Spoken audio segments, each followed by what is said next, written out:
Sage Wanderer here, coming at you from my van down by the river. Well, I've done several videos on what would Civil War look like, or how it might roll out if a Civil War were to occur in the United States of America.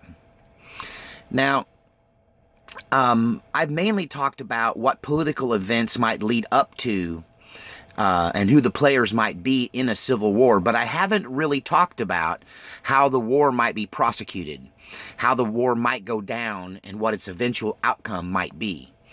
Whenever I talk about this on my channel, gung-ho, right-wing conservative gun-owning Americans like myself come on to the comments section and talk about what a bloodbath it would be if the left rose up against the right, if a civil war broke out in our country. That many of the people on the right feel like it would be a short war, that we would just trample the left under our feet and it would be over in a matter of days. I would like to offer you an alternative opinion to that overly hyper-optimistic view. I don't look at things and judge my decisions based on what might go right. I kind of base my decisions on what might go wrong. I have a saying: I have a plan A, a plan B, and a plan C through Z. And that, proper planning prevents piss-poor performance. So if you have this idea that it's a slam dunk and we're just going to win, I would offer you this argument that you are being overly optimistic, you're not being pragmatic, and it's ideas and concepts like that, it's statements like that, it's beliefs like that that end up in defeat. That you defeat your enemy by outthinking them. One of the reasons that I play chess so well is because I don't just think... I tried to describe how I play chess to a non-chess player the other day, and they just kind of went blank. They don't really get it. They don't understand the complexities of the game. That I can move any one of my pieces on a chessboard. So while I'm sitting there staring at the chessboard, what I'm doing is I'm playing out all of the possible outcomes for each one of those pieces moved. So if I move a pawn, if I think about moving a pawn, I'm going to decide what he does next, then what I do next, what he does, what I do, what he does, what I do, what he does, what I do, until we get to checkmate. So by imagining that, I can figure by moving this piece, I am either checkmating him or he is checkmating me in this many moves.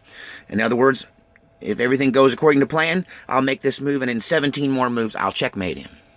But I'll imagine that for every single piece. If I move the bishop, what will happen? If I move the knight, what will happen? If I move the rook, what will happen? And so it's this complexity of planning and thinking that makes a good chess player and makes a tactical winner. This is why the world's best military planners have been chess players. And this is why the game is so tightly related to war and war strategies. It mainly teaches you that kind of complex what-if thinking. So if you're going around thinking just because we have all the training, all the guns, all the bullets, and most of the military behind us, we're going to automatically win, I think maybe you haven't played out the entire chessboard. So let me cover some of the pieces you might be missing in this puzzle. Well, what does the left control? Because ultimately, when the crap hits the fan, you will have what you have. There will be no opportunities to acquire new things. What you have is what you will have. And this goes for preppers and for major movements and militias and neighborhoods and states and communities. You will have what you have when the crap hits the fan. So whatever food you have on hand, that's what you'll have. You can't really count on being able to get more food. So what does the left control? What does the right control? Well, you've properly enumerated that we have nearly all of the guns, nearly all of the ammunition. We control most of the military. What does the left control?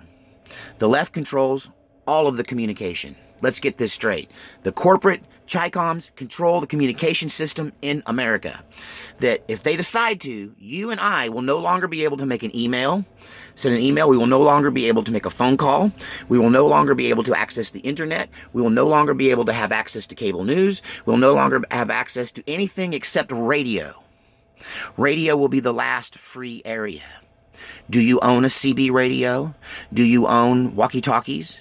Would you be able to put together a coded form of communication where you could speak to people of like mind without tipping off to the enemy what it is you are planning? See, communications is a huge part of warfare, and the fact that the left absolutely ironclad, without a shadow of a doubt, controls the they control the communication. That's a huge downfall for us. Furthermore, because of social media, and people like me and you have been really open about sharing our personal nature, our opinions, our ideas, and our likes and dislikes, it will allow the enemy to make up very accurate and deadly profiles for every individual involved in the resistance. These profiles are probably already created and laying in wait for you. So they will be able to kind of accurately predict how you might behave based on what they know about you, which is everything, thanks to social media. So communication is something that the left absolutely controls. The other thing they can control is nearly every single port. From the northeast to the southwestern United States, the ports are absolutely in enemy territory. Most of the goods that are coming in from foreign countries are coming to ports in cities that are blue cities. So if the war starts, the ports will be one of the battles, because one of the things that the right does control that few people talk about is we make the food. It's the farmers and the ranchers and the men on those big green tractors that make the food. But they can't make the food if they don't have the fuel for the tractors, because everything is mechanized farming now. So you can't go out and do the things you normally do if you can't go down and buy diesel fuel. So the transportation is another thing that's going to be hard-fought control over. Because they control the ports, most of the refineries are next to the ports. Most of the oil there's a lot of oil on the Gulf Coast, but a lot of oil inland in places like Texas and Oklahoma. And so there will be a battle for fuel. And I think because the refineries and the offshore drilling companies will still be intact along the controlled ports by the blue cities, but places like the Houston Ship Channel and places like New Orleans, Louisiana will be a huge battleground, because those are some of the few ports that are mostly surrounded by red state inhabitants. But other ports like Portland and Seattle and San Francisco, and these are all controlled by the left. So because they control the ports and the refineries and the offshore drilling, they will have access to fuel, which means they can prosecute the war against us in a more concise way than we can, in a more effective way than we can, because we will be struggling to refine our own fuel. So it's basically a matter of the coasts against the inland, for the most part. That this kind of civil war is going to look more like a horseshoe than it is like a up and down thing, or a left and right thing. The coasts are controlled by the left, and the center of the country would be controlled by the right. So we have the good growing land, all the experience in growing food, but we would have to employ massive human labor, because fuel would be more or less completely cut off, because the refineries are all on the coastline.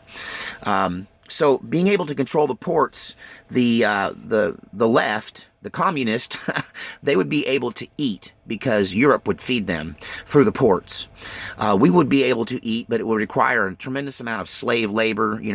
Slave labor, but probably conscripted labor. Like, it's, if you want to eat, you will pick up a shovel. And that's the way it's going to have to be, because gasoline will be something we have to capture from the enemy, and probably it will be used for military vehicles in fighting the war.